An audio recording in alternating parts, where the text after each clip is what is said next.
Hello. Good evening. If you guys will come on in, find a seat, I'm going to go ahead and get us started. Thank you all so much for being here, especially for braving the rain. And I hope you all found your way up here in the rain and the dark without too much difficulty. For those who don't know me, I'm Anna Russell. I am the director of the Center for Women in Ministry here at Beeson Divinity School. I've done that for the last few years, and if you've not been to one of our events before, I'm so glad you're here. We try to do workshops and other things like this on the evenings and during lunch a couple times a semester. So if you want to come to more of our events, we have these little flyers that are out on the table just outside this door. So if you didn't get one on your way in, grab one on your way out. But this will tell you what we have coming up for the rest of the spring semester. We will have a student-led worship service. It says it's happening in March. It's going to happen on April 2nd. That date has been changed since this was printed, but all of this is also online and will be emailed out. We will have a Women Theological Colloquium, which is just a lunch in this room with one of our chapel speakers, Mary Splon, who's a Beeson alum, and she's going to preach in Beeson's chapel service on Tuesday, March 4th. So you could go to the service at 11, then have lunch and hear more from her in here at 12. On Friday, April 4th, also in this room during lunch, we're going to have a professional preparedness workshop. So if you're a student, undergrad, or a Beeson student who's thinking, okay, what do I do when it's time for me to find a ministry job? How do I work on my resume? How do I know which jobs to apply for? What does networking look like in ministry positions? Come to this event. It's a workshop about how to prepare to enter professional ministry in terms of cover letters, interviewing, all that kind of stuff. That's Friday, April 4th. And then on Tuesday, April 8th, we are having another Women's Theological Colloquium in this room. That's with Dr. Sandra Richter. So she will also preach in chapel, and she is a biblical scholar who will be here all week that week to do the biblical studies lectures for Beeson. So those are some of the things we have coming up this spring. The other big thing I wanted to make you aware of is our Women in Ministry Conference. We do these every other year, so the last one was in 2023, and now we have our 2025 conference, which will take place on August 1st and 2nd, and our speaker for that is Beth Moore. So I really hope you guys can make it. Registration will open either the end of this month or early March, but the center will send an email out as soon as registration opens. But if you want to grab one of these just to mark your calendar, save the date, those are also out there on that table. If you are not already receiving emails from the Center for Women in Ministry and you want to hear more about these things or get recordings of events that you maybe couldn't attend, there's an easy way to do that. You can just sign your name and email on my little notepad out there, and I will put you on the list. But if you ever have questions about the center or about anything that we have coming up, please feel free to reach out to me. You can find me on the Beeson Divinity School website. So with all that intro about the center and what we have coming up, I want to just give our panelists a brief time to introduce themselves. So this is a panel that we're calling How to Minister to and Through Trauma. So the two sides of that, ministering to people who are experiencing or have undergone trauma, and then continuing in your own ministry when maybe you are experiencing or have experienced trauma yourself. So the four women that we have here today are all in different types of ministry, but the ministry spheres that they're in have given them a lot of experience and expertise in this. And so I'm going to just start by asking each of you to introduce yourselves, tell us who you are, tell us about the type of ministry that you do, and just a little bit of your background in terms of dealing with ministering to or through trauma. We'll start with Rebecca. I'm Rebecca Henderson. I'm a licensed clinical social worker, and I'm owner of Henderson Counseling and Consulting. And so I work with all kinds of trauma as a therapist who specializes in that, but especially with perinatal, so fertility, pregnancy and postpartum, and then also complex childhood trauma, sexual abuse, and religious trauma. I'm Suzanne Simmons, and I am a board-certified chaplain, and I work at UAB Hospital. I'm also an educator in the clinical pastoral education program at UAB, so I'm currently in more of a teaching capacity, but I've been a board-certified chaplain for 5 years. I'm Amy Hirsch, and I'm on staff at Mountain Brook Baptist Church. I'm the minister for membership and pastoral care. I don't always know what that means. It looks different every day. But in terms of pastoral care, I spend a lot of time with people who are suffering physically, spend a lot of time in the hospital and coordinating our pastoral care there, and then spend a lot of time with people as they're grieving the loss of a loved one, whether that's through planning a funeral or just following up with them, and people who are going through difficult circumstances. I'm Raquel Patterson, and I serve as the Executive Director of Oak Tree Ministries. We are a small nonprofit over on the east side of Birmingham in the Gate City neighborhood, serving in the Marks Village public housing community. And so there are just layers and layers of trauma that we deal with every day. And so pretty quickly we realized if we're going to be doing ministry with kids, we have to learn how to handle trauma and how to serve them in a better way. And so we do Christian community development, and so trying to create revitalization in the area and just equip the community with what they need to thrive and kind of fill in the gaps. Thank you, guys. So I'm going to take some time to ask each of these ladies some questions, some to them specifically, some for all of them. And then at the end, I want to leave time for you guys to ask questions. So if they say something that prompts a question that you have, just write it down, stick a pin in it in your head, because there will be time for you to ask those questions at the end. But Rebecca, I want to start. As our resident mental health professional here, can you tell us just a little bit about what trauma is? When we use that word, what do we mean? What is it? How does trauma change and affect people? Just give us that kind of baseline knowledge that we should have for this conversation. Yeah, so I think I wrote, she gave us the questions beforehand, so just so you know, we had a little bit of leeway. So there's actually a writer, Judith Herman, who writes a lot about trauma, so I like her definition, so I'm just going to steal hers. Which traumatic events overwhelm the ordinary systems of care that give people a sense of control, connection, and meaning. Traumatic events are extraordinary not because they occur rarely, but rather because they overwhelm the ordinary human adaptations to life. And so trauma is something that impacts our bodies, our emotions, our relationships, our souls, and it impacts our whole brain. So like with the work I do, I use trauma-informed kind of interventions like EMDR, for example, which I can explain more later. That's going to integrate the whole brain because we can't talk ourselves out of trauma because it doesn't just impact the talking part of our brain. And then it's also systemic. So even if a traumatic event just happens to me, I'm in a system, and I am hurt people. It's a true phrase, but so that impacts the people in my life. But then also trauma can be systemic in the sense of the systems we're in can be traumatizing and impact us. But it's also very much subjective. So that's something that I see a lot is that one person can go through an event, two people can go through the same event, and one person may develop something like PTSD and one person may not, because again, what were the systems that they had to help them overcome and work through that?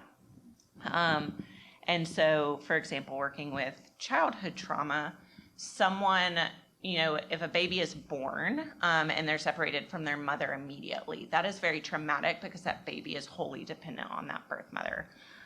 Versus ideally when an adult child leaves their mother to go to college, that is not traumatic because they have the systems in place that allow them to make meaning, have a sense of control, have a sense of autonomy from that parent. So it's also very subjective and kind of context. It's contextual. And so again, some people develop PTSD, post-traumatic stress disorder, but then some people can experience post-traumatic growth. So we talk about trauma always as negative, and it is. It's a brokenness in our world. But for some people, either immediately or through support, can walk through an experience and actually have growth. They recognize their resiliency, they recognize their strength, and they have a greater appreciation for life and can make meaning out of that, while sometimes people make a negative meaning out of a traumatic event. So I think I answered the question. If there's more, just ask later. Does anyone have anything to add to what Rebecca said? But I think that was really helpful. Thank you. Okay, so naturally when you're dealing with ministering to people who are experiencing trauma, that's going to have a heavy emotional burden. So I'll pose this question to all four of you. feel free to chime in, whoever wants to go first. But when you're dealing with so much pain in the people that you're ministering with and the emotional burden of caring for others, how do you make sure that you maintain margin in your life and care for yourself so that that doesn't become too much for you to handle and it doesn't lead to burnout or a bad sense of boundaries? You're looking at me, so I'll start first, I guess. I think for one thing for me, having good habits in place in seasons where you're not walking through that, and so I try to care well for my body and exercise, because for me that's an outlet to express some of the emotions I might be feeling. Trying to protect, if you have a day off in the week and Sunday is your work day, trying to protect that day off during the week to really take Sabbath and to take respite from the work that you're doing. And the other thing that I learned kind of watching it in ministry, which Rebecca can probably talk a lot more about this, something called ring theory. And so I had a season where I had a colleague in ministry who was going through just unspeakable pain and hurt. And ring theory is this idea that while this person that you love is going through difficulty and you're watching their trauma, it is difficult for you and a grievous thing for you, but they can't care for your sorrow for their situation, if that makes sense. And so in those moments, you're pouring comfort and care in, and then you're dumping out. And so thinking about that in the context for me of the local church, we had a pastor who once said, every funeral I do is for a friend. So as you're sitting with someone who's grieving, who's lost their child or their spouse or mother, you're also grieving because you knew that person and you love that person. But in that moment, in that room, or in that moment in the sanctuary, I'm not here to project my grief upon you, the person who was closest to this loved one. I'm here to care for you and comfort you. And then I have an outer ring of people that I'm going to process that sorrow and that grief. And that's been something that has been surprising for me. I've been at my church since 2009, so I've built relationships, and watching people who were once young and vibrant grow older and get sick and become homebound and pass away is hard. And so having a network of people that you can reach out to and who can pour into you. And so much of that for me was built when I was at Beeson through the community I had here. It was really meaningful and has continued to be so. Yeah, I would say just some of what both of you said of I did not know that I was not processing, when I was walking with somebody, I wasn't processing how it was impacting me.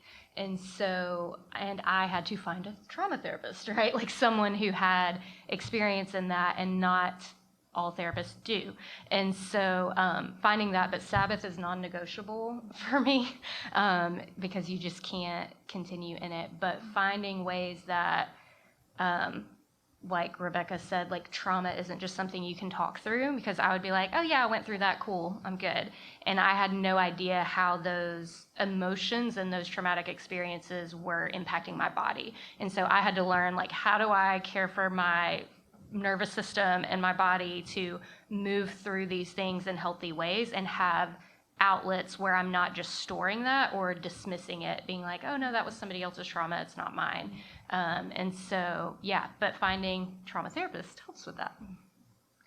I think one other thing that I really encourage as kind of an antidote to trauma is integrating play and joy. So finding those rhythms. For some of you, this would sound traumatic, but I do improv as my form of play because it's such an easy way, like play is such an easy way to regulate your nervous system, which can be impacted by trauma. And it doesn't have to be improv for you, but it can be like really finding a way, like dancing in the kitchen or finding ways to play with friends or do something spontaneous. So I think a lot of the times being able to find what brings you joy, because joy is an easier way, I think, to access mindfulness than just, and I teach deep breathing, I'm all about it, there's evidence, but sometimes it's easier to access that through play.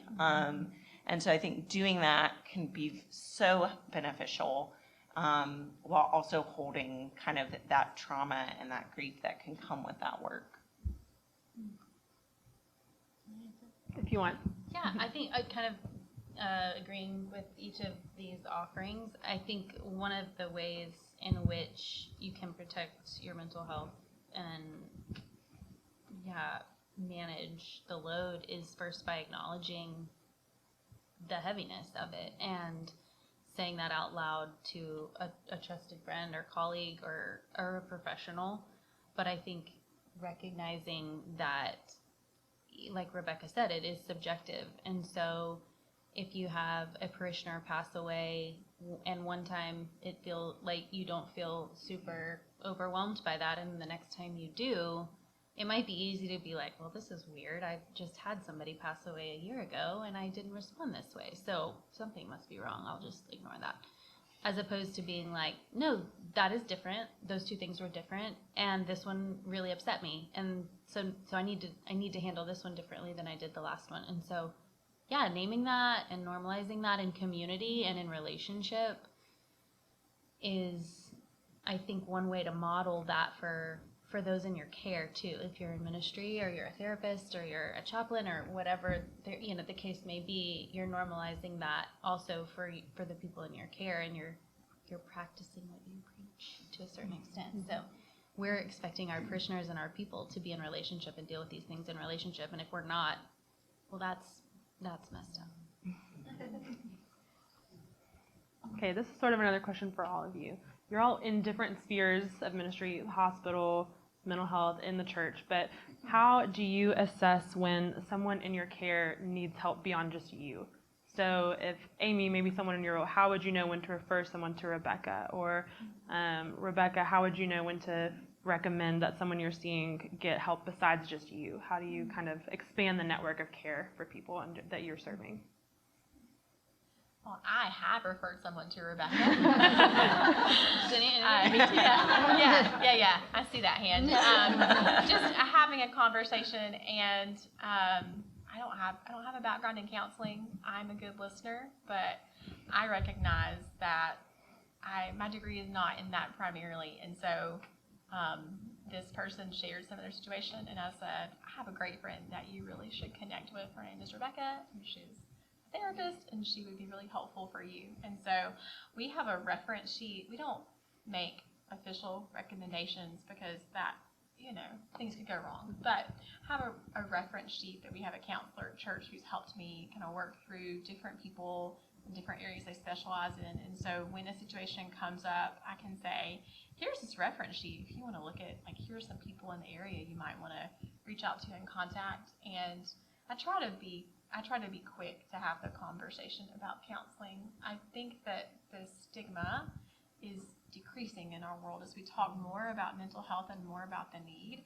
I try to be open also with people that in conversation that I go to counseling. Counseling is a good thing and a helpful thing. And I was talking with a friend about preparing for this, and she said, what are you going to say? And I was going to say, I'm going to say, if you don't have a counselor yet, you should go ahead and get one now, because eventually you're going to need it.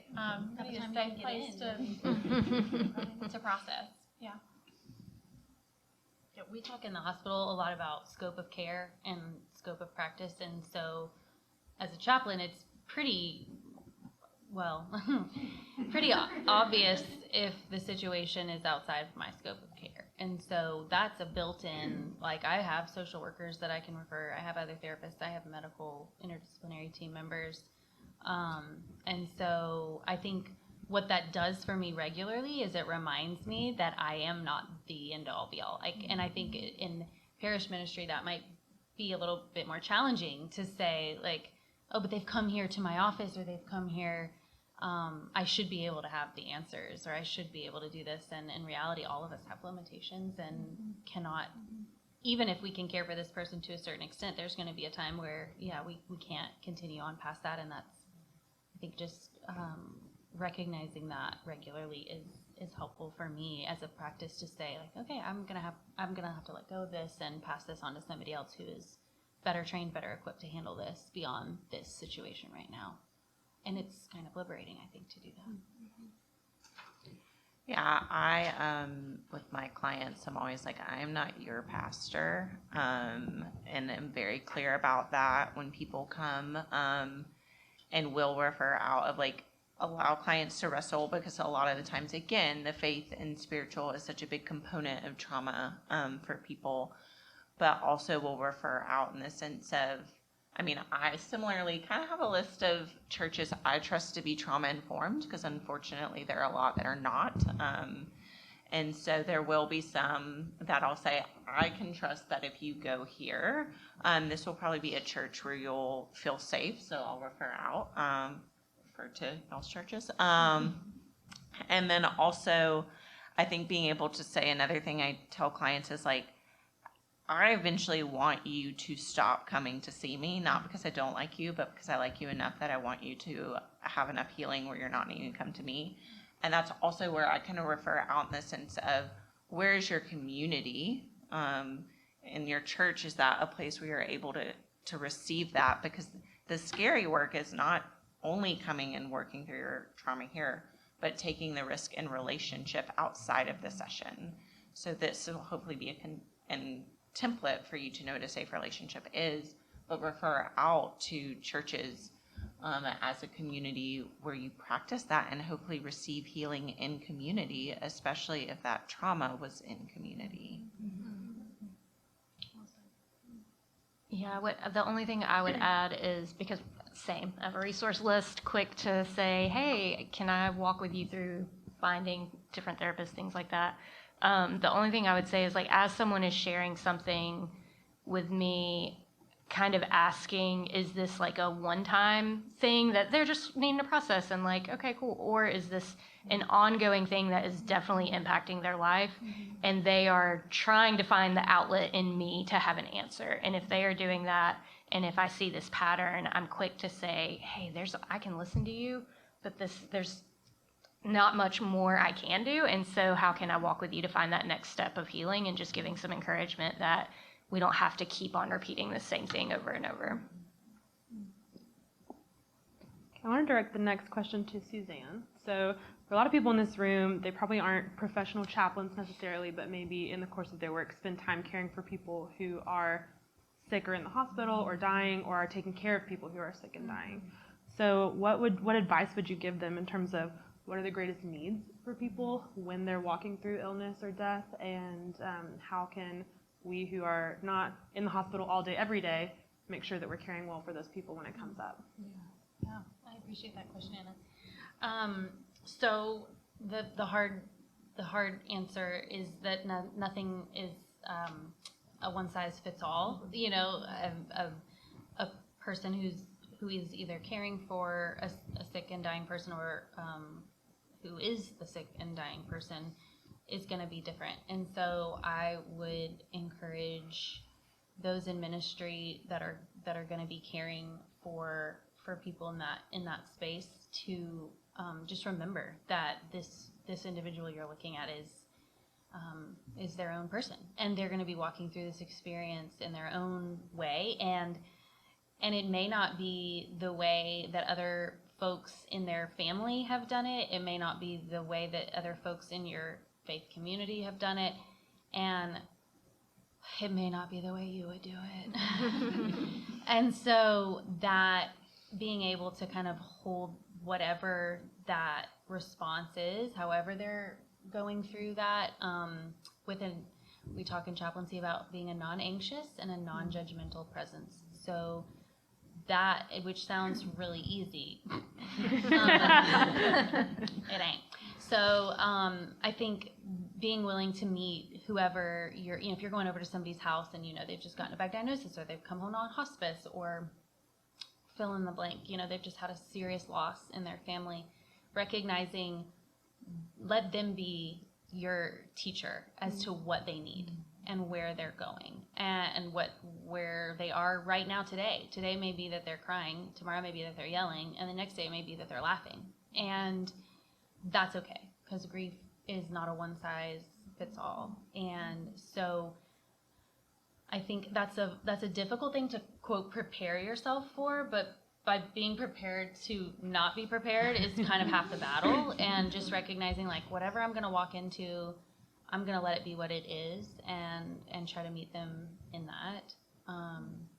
And another thing we often say is let them feel what they're feeling when they feel it. So one of the most supportive ways that I think you can love somebody who is grieving, or who is grieving the loss of someone else, or grieving a loss in their own life, is to let them feel what they're feeling and normalize that.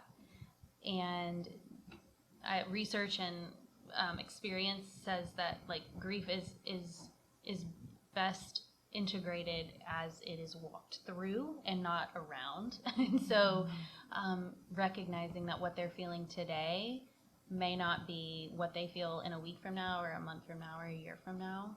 I think it can get kind of scary to be sitting with somebody who's like, why would God let this happen? And I don't even like people anymore, and I want to do all these bad things, and I'm hating my life and everything, you know, and you want to fix that and contain that and get them out of that pain, and then help them get back to firm ground. And in reality, we may just be walking with them in a season where they need somebody to normalize that what they're experiencing is valid, and it's a loss, and that whatever they're feeling is okay. It's not bad. Feelings aren't bad. So I think those would be a couple of things, is letting them, you know, expecting to every person to do it differently, to grieve differently, normalizing that for them, letting them feel what they feel when they feel it, and trying to be a non-anxious and non-judgmental presence with whatever their experience is with grief. Maybe a few things. Yeah, thanks. Mm-hmm. Raquel, could you talk a little bit about some of the complexities of caring for children who have experienced or are experiencing trauma? Yeah, so I think complex developmental trauma has been mentioned a couple of times, and all of our kids have that. And so I think just one of the struggles of trauma, no matter what your age is there's a powerlessness in it, right? Like you didn't have control. And so kids have like no control over all of these outcomes. And so when you're working with kids, it's how can you be that present person with them, to see them, to hear them, right? A lot of times kids are told to stay in their place, and we don't see them as humans, and they are. They're just tiny, but they're still developing. And so recognizing how trauma impacts that child's development. And so most of our kids are about 3 years behind developmentally because of the complexity of the layers of trauma that they have. And so recognizing I've got a 12-year-old in front of me, but developmentally sometimes they're down to a 9-year-old, and their academic level, they may be like at a 7, but their life experience and their street knowledge, they're 19, right? And so recognizing in a moment with one kid, there's a spectrum there. And so giving space to see that kid for who they are, to let them know that someone cares. Trauma usually happens through relationship, and it's already been said, but it requires relationship to heal. And so if you can just be a safe relationship, a lot of times in kids programs, or we do tutoring, we do academics and things like that, but our focus is not on that math problem. It's on, can we build safe connection so that they feel safe and can learn, right?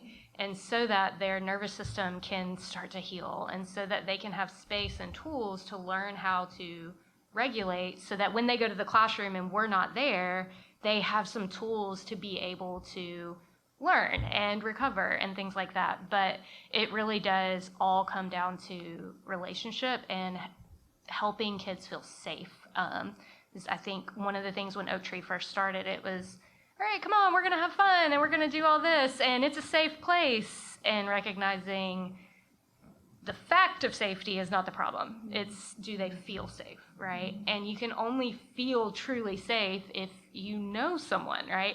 And so you have to go deeper and recognize kids need that too, especially if they have been hurt, especially by adults and things like that. And so, yeah, I don't know. I could keep rambling, so I'm going to stop there. That's really helpful. Thanks. Amy, can you talk a little bit about how we can care well for people in our churches in the day-to-day normal seasons of life so that we're creating these types of safe relationships and safe spaces that allow people to feel comfortable and cared for when heavier seasons arise? Yeah. I think so much of it goes back to what you learn in seminary really matters, or your theology really does matter, especially as you're thinking about a theology of suffering. There are strains of Christianity that would say, we're going to heaven when we die, and we're just going to be happy, and like nothing's really ever sad. And that we know that's not to be true, right? We know the truth is that the world is a broken place, and we will encounter brokenness and trauma because of the brokenness. And we have this hope because of the resurrection, right? But it doesn't mean that we don't suffer. And so I think talking about suffering from the pulpit, talking about it as you're teaching, and really showing people the reality of the brokenness of this world, so that you're building this foundation, so that when they get in one of those moments, can say, okay, like I have the head knowledge of this being a real thing that God's people experience, and now I'm walking into it. Because I think sometimes, even sometimes well, I'm so sad that Mama died, but she's with Jesus. And that is true, but also it's really sad that Mama died. And so sitting with people and letting them have permission to have that moment, I think so much of that goes back to our theology and what we're teaching. I also think we've over and over, everyone has said this, but relationships, fostering community where people can build relationships, and whatever that looks like in your church congregation, either in Sunday school or in small groups, but making space for that so that people have safe places and safe people when those moments come up, that they don't feel like they're an island, but they have real community to fall back on. Rebecca, how would you encourage people who are ministering in churches to navigate and speak about trauma when it is spiritual trauma, when the nature of the trauma itself maybe came in the church? So I think maybe not necessarily speaking to, but kind of continuing what Amy said of creating trauma-safe churches, because a lot of the time with spiritual trauma, there can be a component where maybe scripture or faith was used as a tool to harm someone. Maybe it was the community itself that harmed the person or covered up harm. And so when you're walking alongside someone who maybe has had spiritual abuse, you being a safe person, and some of the things that can look like is churches where when someone speaks up, they actually will be heard, and they're actually maybe changed from speaking up, instead of, more of an authoritarian model where it's like, well, I'm the pastor, this is what we're going to do, being able to say like, no, this person can come in. And I think also a space like Suzanne was saying of like, people go through seasons, and sometimes those seasons are seasons of hurt and questioning, and that doesn't mean we just push that person out of the church. I wish I could remember the article and author. I didn't come up with this myself, but like a recognition that sometimes for individuals, it's like if you get hurt playing a basketball game, you probably want to sit one out and let your leg heal before you play basketball again. And sometimes with church, it can feel similar as well. It doesn't mean you're not coming back, right? It means that you're taking a time to actually heal to come back.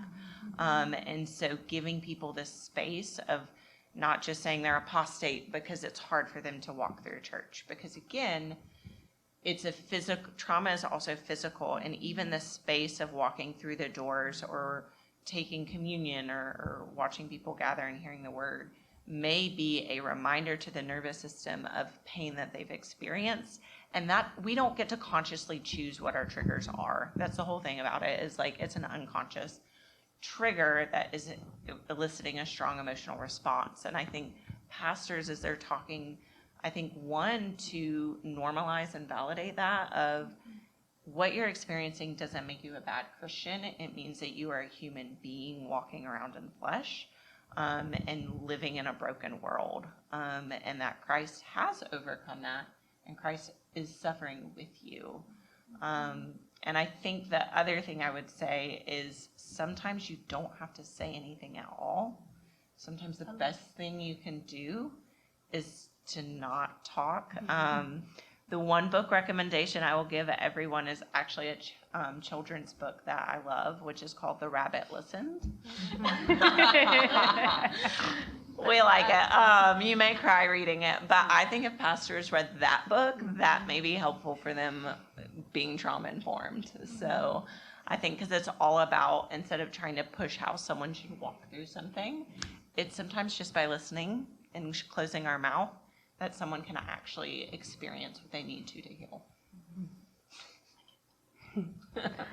Okay, I want to shift a little bit from ministering to trauma to ministering through trauma. So this question is for all of you, but to the extent that you feel comfortable, would any of you share about a time that maybe you were going through something traumatic yourself, or something you'd gone through in the past came up in your ministry, and how you dealt with that and navigated continuing to do your work? What was helpful to you?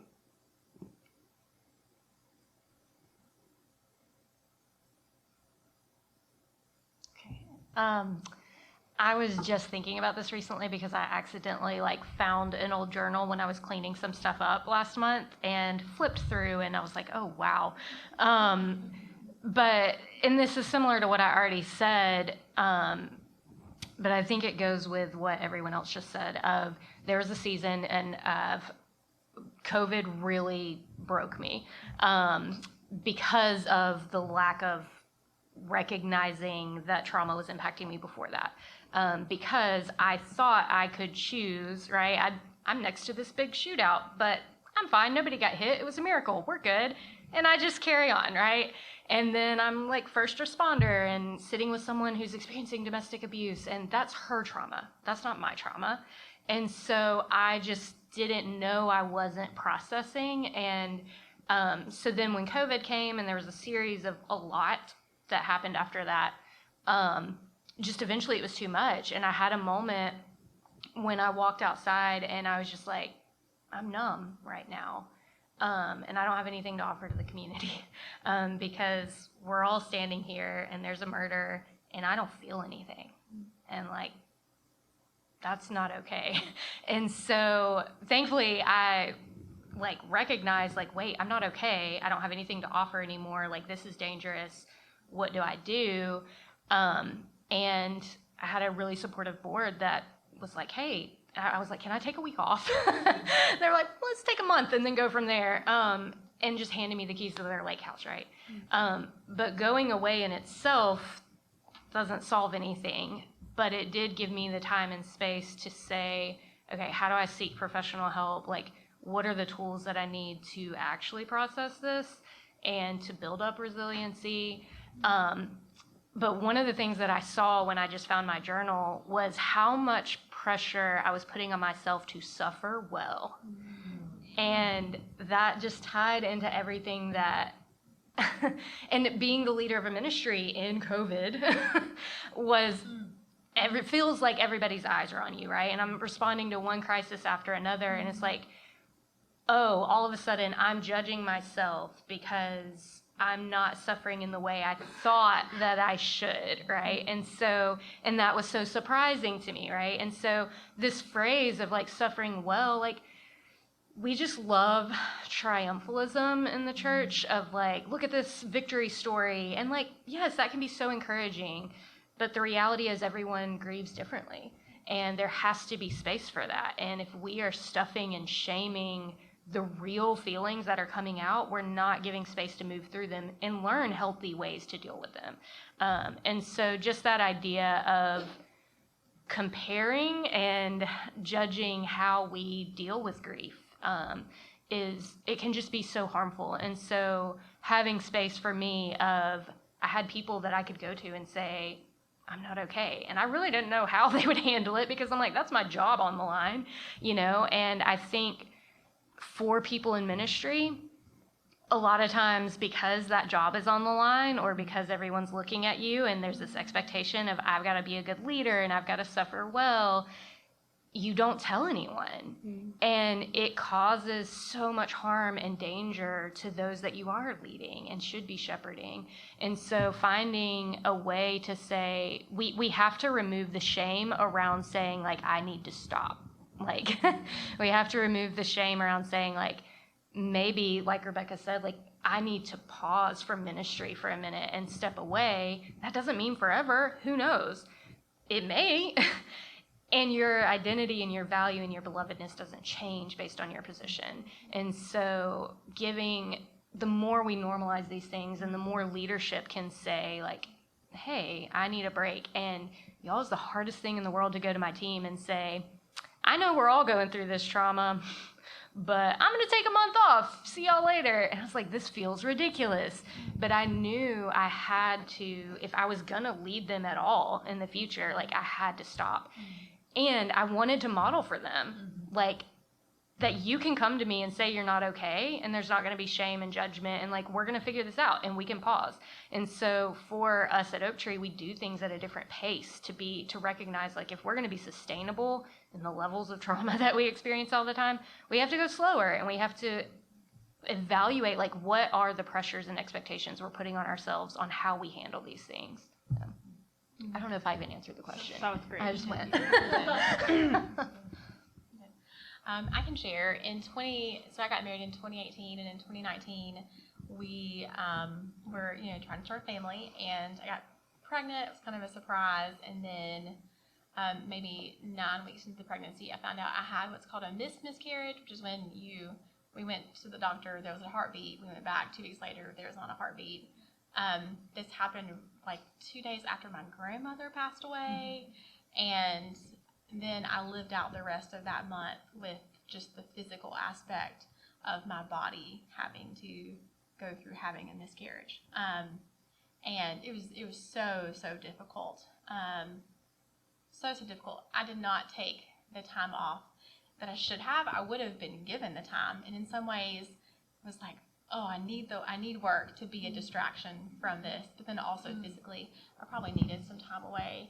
But I think one of the most helpful things for me in walking through that was I connected with so many of our members who had walked through it years and years and years before, and some who had talked about it in dialogue and some who had not. And I had one woman, I was in a small group with her, and she is 30 years older than me, and she had a miscarriage after her first or second daughter, I can't remember which, but she said to me, I think about that baby every day. And that was the most validating thing for me in my grief, to see someone 30 years down the road who still remembered and who still acknowledged the sorrow and the hurt. And it has given me opportunity to sit with people in my ministry. If you minister to women, you are going to minister to someone who has had some sort of loss. Especially miscarriage is so common. And so I think for me that the trauma of that, and then COVID, we found out we were expecting again in February 2020, and then the world shut down, and I was 7 weeks pregnant. And so that was a whole other challenge. But I think just in those moments, being as real as you can with the people around you in your church, and there may feel like there are limits to that, but having safe places and safe people there who can love you, and then letting them love you, and letting yourself off the hook of, I don't have to be all the things, I don't have to do all the things. It's hard, but it's what you would do for them if the roles were reversed, and so you let them care for you.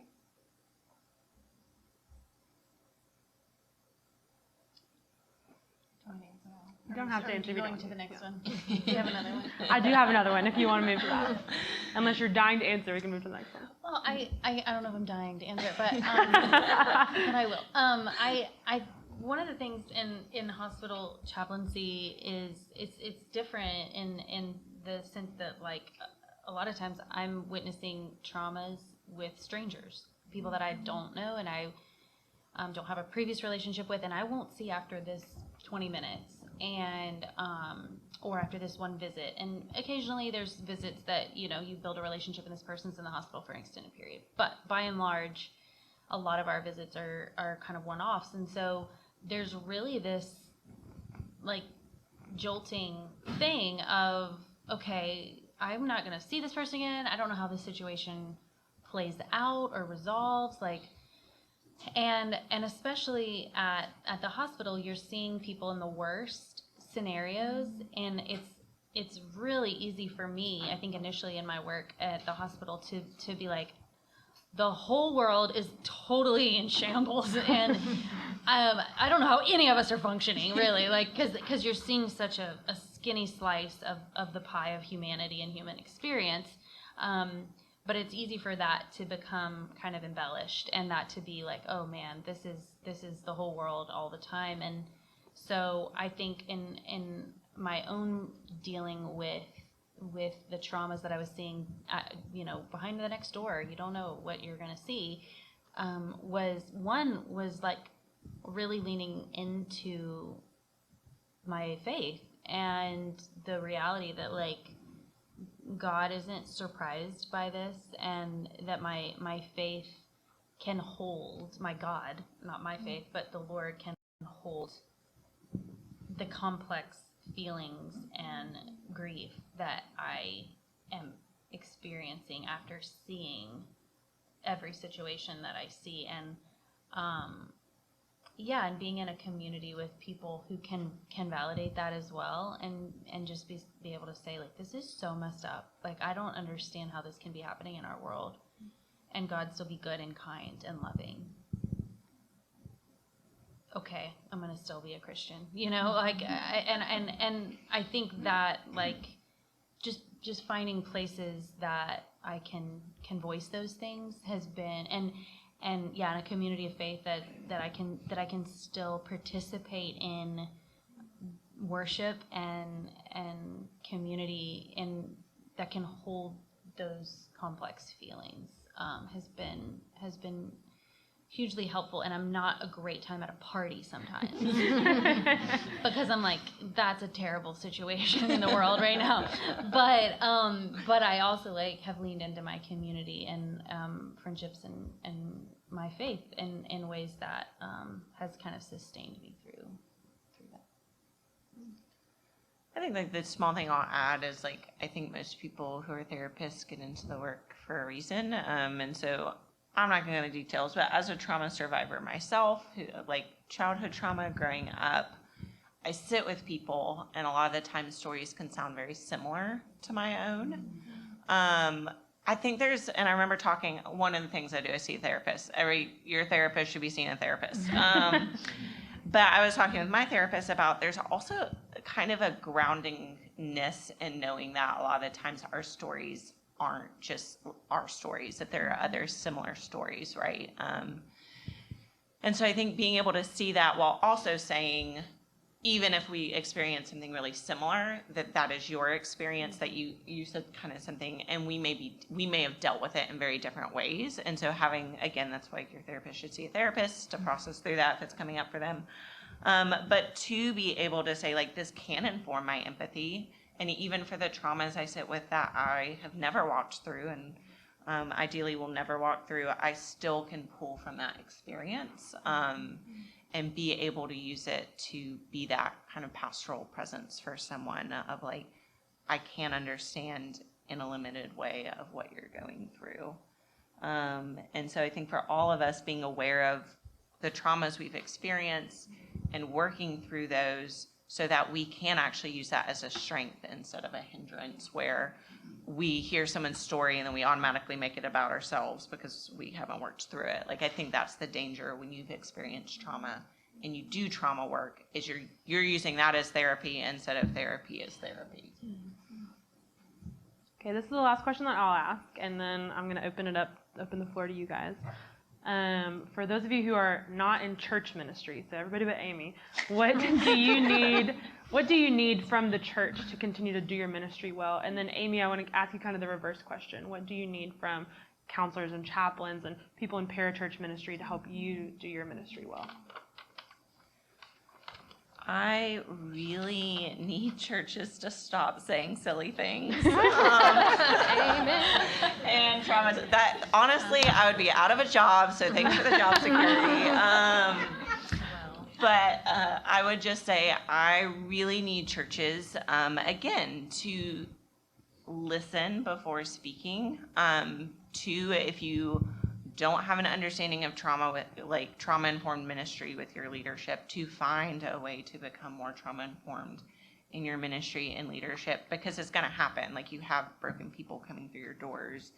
And I think, kind of knowing the sphere of what everyone has, right? I have my sphere and my limitations where I refer out, and I think also pastors and other leaders in churches to recognize that there's limitations to what you do, and that's a good thing. That's the way that the body is meant to be.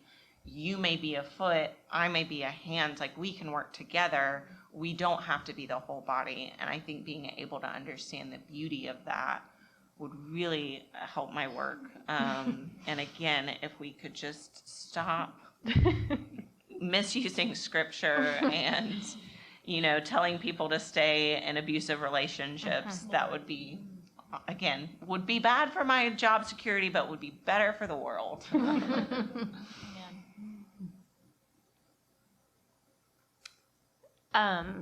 So I think for our context being nonprofit and just a ministry in an impoverished community, I think that for churches we've got to do more work thinking about our historic and city, like our communal trauma, but like the history of our city. So if churches could think about the context that they're in, like, what is the history of your church? What is the history of your neighborhood? How does that fit into Birmingham? I think recognizing that for us, we're always saying you have to move at the speed of trust. And I've had conversations with pastors over and over of like, why don't the people in the community trust me, or this or that, or like, we're here to help, how can you do it? And you've got to earn trust and relationship and understanding our historical, communal, religious trauma as a city, because there are elders in my community who remember when Bull Connor, if you know the history of Birmingham, was a member of the church right around the corner from us, right? And so recognizing that impacts ability to trust, right? When I sit with my neighbor who says, yeah, I remember when the KKK did the parade around our community, right? And so when we recognize we're crossing culture, whether you're a church in the community or over the mountain, there's economic division, there's racial division. And so coming in with a posture of humility to say who's doing work on the ground and how can I learn and support, instead of saying, oh, I know the solutions, I know how to fix this, I can help, I can bring people to serve, and then wondering why there's like some tension or things like that, of saying, well, like, what is the context? The church has to re-earn trust with our community. We have those conversations all the time, whether it's the Black church or the white church. Our community does not trust them. And just like we've been saying, there's a reason. So if we come in with the posture of preaching repentance, but we're not having a posture of repentance, it just doesn't get you very far. And so recognizing like we as the church need to grieve and lament the reality of the layers of trauma that our communities, our congregations, that everyone experiences. And so coming in slowly, asking, how can we learn, how can we support, and then how can we leverage our resources to fill in the gaps, right? To say, oh, there are like extreme pockets of inequality here. Like, what can we do to impact that? Say, how did we get here, and then where are we going? And so, and then just patience, because for my community, we didn't get here overnight. This is generations of trauma. And so there's not going to be a quick fix. And we want quick fixes, y'all. We want to, like we were saying earlier, just like, oh, we want to control, like, oh, yes, this is hard, but God is good. But you're going to be okay. But it won't be like this forever. And so, like, we need to slow down and say, like, there's not a quick fix. Like, we need to be patient and say it's going to take generations of healing to get to a new place in our community. And so that just takes patience. And so saying, are you here centering the community to say, how could we make a long-term investment and partnership that would have like strategic impact rather than centering, oh, it would be good if we had a service project. There's nothing wrong. That can be a good on-ramp for your church and for your people. But if we're centering that, we're just going in circles. We're not actually working towards healing, you know? I might step out of my lane for just a second. So reel me back in if I need to. But I think regardless of what type of ministry you're stepping into, but I would say particularly church ministry, I think there is the assumption that unless you're the minister of pastoral care or something that's like has sadness in the title,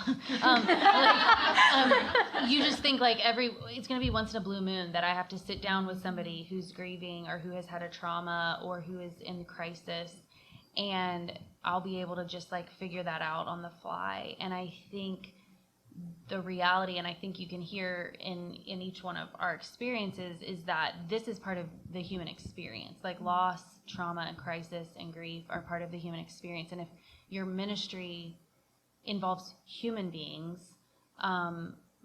then it might be helpful for you to tend to your own internal world, and because therein lies your ability to go with somebody in their internal world. Like the degree to which you have kind of explored your own emotions is the degree you're going to be able to sit with somebody in theirs. And if you find yourself in ministry contexts where you're just like, this person comes to me and I don't have anything to say to them, or I say some, theologically true and accurate statements, but they seem to kind of fall flat, or it doesn't seem to be helping them, that's okay, but there's also a better way. There's another way. And so I would just say find a great therapist or talk to somebody who you may value as somebody who like can listen well and be like, hey, how did you get there? Like, what did you do? Because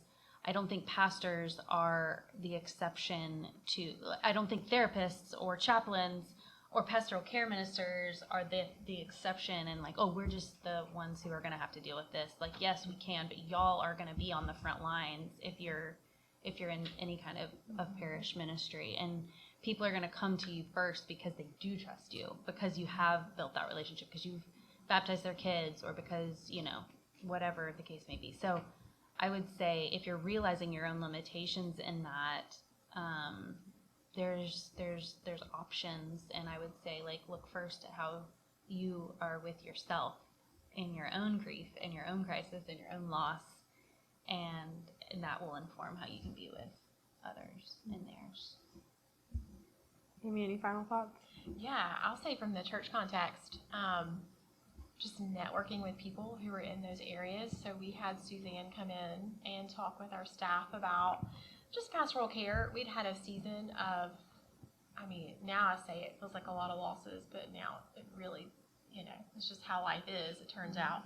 A season that felt like a lot of heavy losses, a lot of trauma, a lot of sudden losses, a lot of people with prolonged illnesses. And so we had Suzanne come in and talk to our staff, just like, let's do a check-in on us, and let's do a check-in on how we're caring for our people. And that was really helpful. And then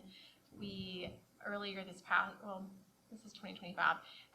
Last summer, we had another chaplain who's a friend of hers come in and talk with our visitation team. They do at-home visits and visits in nursing homes about some good practices for reaching out and serving that group of people. And so I think as much as you can, networking with people, bringing in a therapist to talk about anxiety or to talk about trauma or to talk about signs of sexual abuse for your children's ministry volunteers.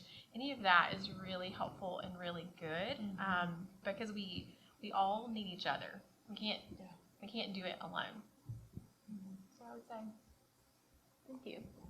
Okay, I'm going to open the floor up. We've got some time for questions. Nicole is going to bring the mic around, so if you have a question, just raise your hand and we'll try to make it around the room. Several of you have mentioned several times a trauma-informed church. What does that look like, and what are 3 or 4 or 5 key components to let you know that you're a trauma-informed church, or how to get to be one. Oh, my mic's here. So I think one of the things, like I said, is how open is leadership to feedback about what's going on, like in the church, just like honest, open to questions, open to like, hey, I have this feedback about what we're doing and what could be better. From a child abuse, like prevention standpoint, this is something that stands out to me as I visited a church and I could automatically know that they took abuse prevention seriously because they had all of the guidelines on every stall in the bathroom. So when I went to the bathroom, I saw, children, not with their parents, but like 2 adults should be accompanying the child. I could see the policies there. And I said, if I were an abuser, I would not go to this church. But seeing that helped me know that this is a church that really does actually care about preventing trauma and abuse. And I think also a church that, from the pulpit, for example, is not afraid to name these things. So to name trauma, like talking about that in their sermons, naming it for what it is, and again, not a triumphalism, but being able to look at the scripture that we have that does talk about grief and suffering. And yeah, I think those are some key components off the top of my head. I'm sure y'all have more. I think I'm not. This isn't like a scientific definition, but I think a congregation that normalizes feelings as valid and not bad. So there's no such thing as a bad feeling. That's just in. And I think a lot of churches talk about like certain feelings as being bad and certain feelings as being good. Well, that sounds kind of woo-woo, but if you have somebody who's been traumatized and they're angry and they've been told that anger is wrong or that they can't be angry, well, they're in a whale of hurt. And so it's something as simple as normalizing feelings, whether that be from the pulpit or that be in pastoral counseling or that be with your teaching of children or whether that be in Sunday school or whether that be in discipleship, normalizing feelings in the context of your human experience is hugely helpful in addressing trauma down the road. There's other things that can do as well, but I think I'm leery when I hear people who are suffering like, I can't feel this way or God wouldn't want me to feel this way. That makes me feel like they've in the context of their theological or spiritual formation, they've maybe interpreted that their internal world is something bad. So I would think a trauma-informed church would do some work intentionally to create space for normalizing emotions as part of the human experience. I would say too that there are trainings out there, and so for staff, pastoral leadership to take it serious enough to go on a learning journey themselves and say this is a priority for us to understand makes a huge difference just to just start, right? Because that's going to trickle down. But one of the things that I always lead in our volunteer training of saying, okay, if you get nothing else as you enter Oak Tree and we think about working with our community in a trauma-informed lens, I want you to try curiosity over judgment. And so if we can start there, and I think just in faith context, sometimes, at least some of the traditions, and I grew up in a lot of denominations, y'all, but some of the traditions were afraid of questions or afraid of curiosity because it was like, this is what we believe and this is how it goes. And if you stray from that, it's bad, rather than like, oh, wait, where are these questions coming from? Like, what's going on? How can we create safe space for you to learn and grow? And so if curiosity would have been safe for me as a kid, if my questions would have been safe, that would have been like 10 times safer for my faith journey. But just saying that, how often do we judge someone for how they're responding in grief rather than being like, where's this coming from? Or even a reaction. There's a quote, I don't remember who said it, But trauma doesn't show up as a memory, it shows up as a reaction. And so when somebody has a quick reaction, you're like, whoa, what is that? And we judge, like, that's wrong, that's sinful. Instead of saying, like, wait, what might be behind that? Why did you have such a strong reaction, right? Or why are you falling in this repeated pattern of sin? I wonder, right? And so instead of just being like, this is just a sin problem, saying, like, what's behind it? Like, is there a trauma that you need to develop some healing and a healthier way to cope, right? And so if we're only going by judgment, it's not safe space for people to heal. One other thing comes to mind is trauma impacts the whole person. Is the church addressing the whole person? Are they just addressing the mind of, like, have these theological beliefs and that's all you need? Or are they also saying, like, how are we caring for a person's body and the reactions that they may have that can come up in the church? How are we caring for the community? So I think a trauma-informed church will have a robust theology that integrates the community, the mind, the emotions, and the body. It won't just be one or the other. Yeah. Other questions?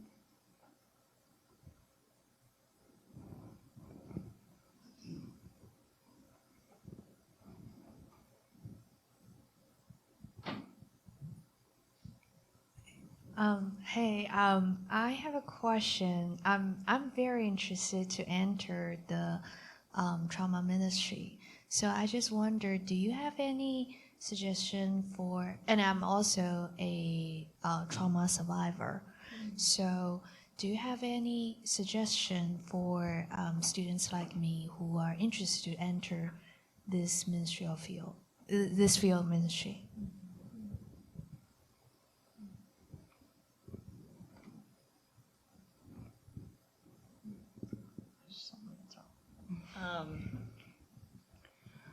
Well, one, I think it's a really courageous thing as a trauma survivor to want to go back into the depths and walk with other people in their own kind of suffering. And I think that's where, one, if deciding to do that work, I think Suze put it great, of like, we have to be willing. If we're not willing to do the work and go where we're asking others to go, then maybe we need to reevaluate what we're doing. And so again, I think if you're not already kind of seeking, and we're all saying go to therapy, and obviously I agree, of like seeking therapy to make sure that that's something that you're working through and processing, but also making sure that you're walking through it in community. Because that's something I didn't mention. A really big help for me is that I'm in consultation groups. I'm friends with other therapists. Because the work we do, we can't always, I can't talk about with just anyone for HIPAA reasons, and then just also context, like some people don't really have an understanding for what it might be like. So I think for you, making sure that you have a community and others who may be in a similar boat, other people who've gone ahead. So again, those mentors, that's why, like, for me to become an independent, like, licensed clinical social worker, I had to go through several years of supervision, because ideally, like, you're going to continue to have ongoing education and mentorship to do that work. So I think those are some of the big things, is just making sure that you're doing the work, you're caring for yourself, and I think, as we've all kind of said, expecting that as you do the work, things will come up that you'll continue to work through. One, because like people's stories, and two, unfortunately, life doesn't stop. And I wish there was like a limit. Some people just get more in the trauma bucket than others. And so just acknowledging there may be more trauma that you have to walk through while also walking alongside others. So just being aware of that as well. I feel like, really practically speaking, I would take as many classes with Dr. Bowles as you can while you're at Beeson, getting as much pastoral care and counseling experience there just in class. And then if I could go back, if I knew I would be doing now what I'm doing now when I graduated, I think I would have done a year of CPE.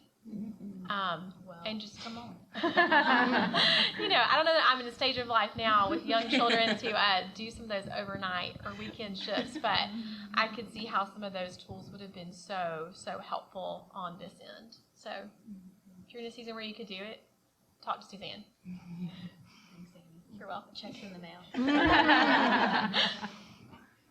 I would say be developing, being curious about yourself right now, figuring out what self-care things, not the trendy, self-care, I go to the spa, but truly what kind of things, what do I enjoy? What brings me joy? How do I fill my bucket with tools to help build resiliency and sustainability before you even enter it? Because you're I've dealt with that, or there's traumas that we don't even remember, and then you're in a situation and that reaction comes out and you're what is that about? And so you have more things to unpack. And so just going ahead and getting on that journey ahead of time, and then finding people that do get it, and saying I want to spend more time with there. I want to intern at this organization. Oh, this church seems to do things a little differently. How can you spend time in spaces where people are learning and practicing this? And I think one of the things too is I've heard people oh, trauma informed, I did one class, check. And if you're trauma informed, it means you're constantly learning. We're never an expert in this. And so there's always more to learn. And so being around people that are like that don't present all the answers, that say, I don't know, this is really hard, let's figure it out. But finding people like that are constantly kind of learning and get it, and will walk with you on that journey. Sorry, people talk and then I think of something else.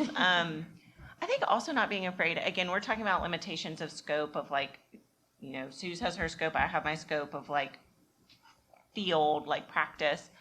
Also being aware there may be limitations of what you can and cannot work with because of maybe your own story. So for me, I do not work with substance abuse for various reasons. Not because people with substance abuse don't need help, but because I recognize myself enough in my own story where I'm that is not something that I can work with, that would not bring up a lot of countertransference. So I have that limitation, but I work with other traumas that overlap with my story because of just the way that it's kind of come out. And so I think for you to also say I should not work with all forms of trauma, and give yourself that grace, because guess what? There will be someone else, because God is gracious, that will love and be able to work with those kinds of traumas as well. Got time for a couple more if anyone else has any questions. The pillar was blocking you. There we go. From what you shared at the beginning when you minister to people going through trauma, a loss of a death through suicide, are there any different implications, anything else you'd add onto what you've already shared if you're walking? 3 women connected to the church in the past 5 years take their life, and I never thought I would have 3 women. And so, one a young mother with a young child. So just thoughts on suicide and walking through with the family or friends, small group, that you might want to add. So I actually worked on the suicide hotline during COVID, if you want to talk about trauma. And I think, again, there's such a rush to spiritualize things of, I think people, again, they want to be a judge of, did they go to hell, did they not, and I think that people left also are questioning that, because maybe they want some sort of hope or they want some sort of justice. And I think when that happens, again, really sitting with a curiosity, not because we aren't God, and I think there is a lot that we just, it's not a guidebook of do X and Y happens. I think to sit in a lot of it is messy and saying we may not know. I would be really curious about what that answer would mean for you, instead of, because we can't give a certainty to that. But also knowing that God's compassion and grace is much larger than ours can ever be. And so being able to hold that. And again, I think, one, I'm sorry that that's something that your community is walking through. That's really hard because again, when those people die, there's a lot of people left in the quake, and that's kind of the systemic issue as well, as like there are people left behind to have to pick up the pieces and deal with that.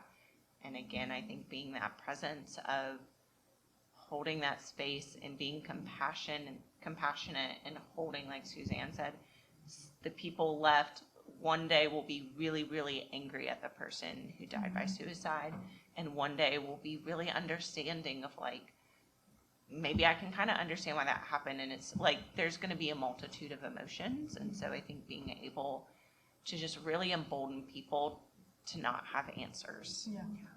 Yeah, I would echo that. I think the temptation is to often when we're caring for people who are in trauma, it's so anxiety inducing for us as the spiritual caregiver that we say to them something that reduces our anxiety. So we may be tempted to say something like, it's going to be better, or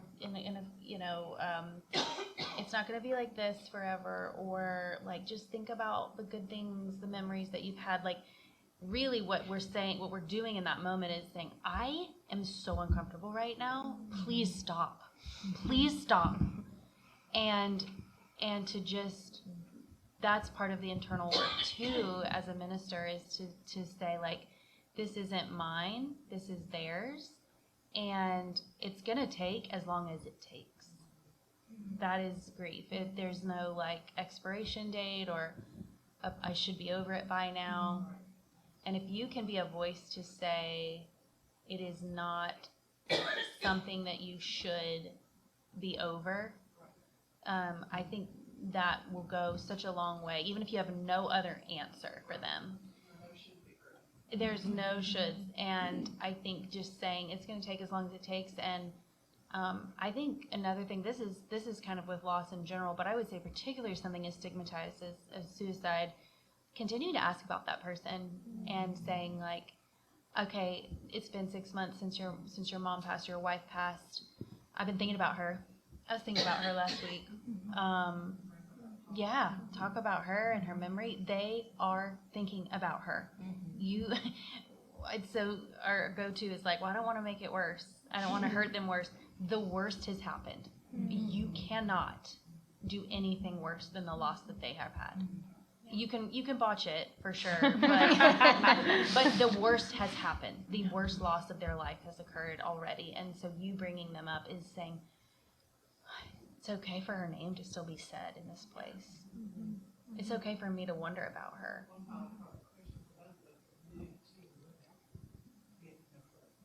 Yeah.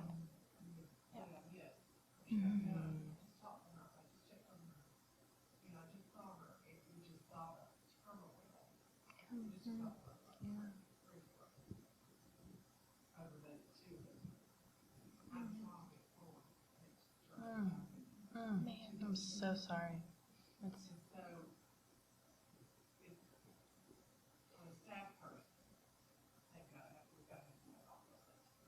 Yeah, absolutely.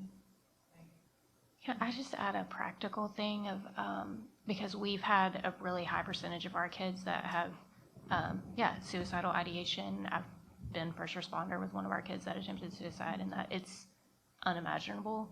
And especially when you're watching moms and kids that you have no idea that's going on. We as a staff, which I'm being reminded I need to train our new staff, but have church staff do QPR training, suicide prevention training, not because there's some magic formula where you can prevent it, but because of that stigma and just having the conversation, being aware, so that you can know and have some kind of just ready to have the conversation. And I think talking about it, but just with our kids, we've seen a reduction in that in actual like going to the psych ward and that kind of thing. But I still have conversations often. And so I think like the Mr. Rogers, if it's mentionable, it's manageable. And so it comes back to, like, if I'm bringing that up, or we've had this training where we can talk about it, then that person knows, like, oh, if I say this, they're not going to freak out. Because I think that's one of the things in churches is, oh, if I say this, everybody's going to freak out. And so having staff do QPR training and then letting the church know that you did that training. QPR, what's that stand for? Refer. Question, yeah, I'm bad at acronyms, y'all. Question, persuade, refer. Yeah. But it's just suicide prevention training. There are mental health first aid trainings.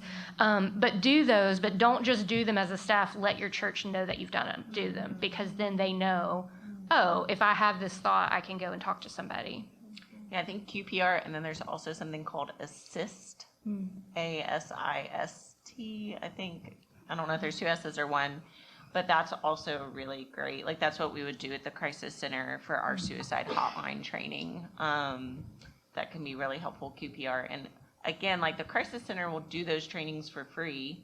And so that's also something that can be such an easy resource for churches and for the community to see that churches care enough to get these trainings. I think is also a really great kind of witness to the community that you're a trauma-informed church, so you take these things seriously. And I think too, like following up with the community, especially if there's been this kind of crisis, which any one event of that is crisis, but to begin normalizing conversations with those who are suffering and grieving. Like, have you ever had thoughts of harming yourself? Do you have a plan? Like, having, like Raquel was saying, normalizing it, not normalizing it in the sense of this is normal, but saying, like, bringing this into the conversation so that somebody be like, yeah, I have had thoughts of harming myself. I've actually tried harming myself. And that normalizing that is almost a way of honoring these, like, women's lives and saying, we're not going to let this happen again on our watch, as long as it's been. Now, again, you can't prevent it, but ultimately, like, just honoring those lives by saying, like, let's create a space where these things can be talked about before it's too late. I was just as Suzanne was talking about remembering those milestones, checking in with people. There's this really practical tool that I found called Notebird, and it's a pastoral care software that this guy he worked for a CEO of a company, and the guy wanted to do things like hospital visits for his clients and send baskets after someone had a loss, and just an ordinary person, not a church. But they've taken this and adapted it so our churches can use it, and it will integrate with some of your church databases. So if you use Planning Center, that's one that it will integrate with. But I can track things in there. Like, I can mark, okay, Suzanne's mom died on May 21st, 2024. And so it'll tell me the next year, oh, today is the 1-year anniversary of her mom's death. And so we try to be really intentional about following up after the fact. And so after the rush of people, after the cards, after the calls, like a month after, 6 months after, and then a year after, to try to remember those losses. And then same with birthdays. And, you do think, I'm going to make someone so sad when I ask about this, but you never do, because they, like she said, they're thinking about that person all the time. And so taking the stigma away and just saying the name is so powerful. It's called Notebird, Notebird. I'm like an evangelist for them now. It really has. I was using a Google Doc. I was using an Outlook calendar, but it has changed. It has changed the way that we do ministry. I'm able to make assignments to other ministers in our church, and so we all share the load of being on call. And so if that anniversary call falls on your on-call day, then you're the one who's reaching out to Mark, or you're the one who's reaching out to so-and-so. And it's just a way, I think, for all of us in the church to care well. And so it's not just on one person to be the one pastoral presence or just the senior minister, but everyone is carrying that burden and shouldering that. Yeah, it's Note, Notebird.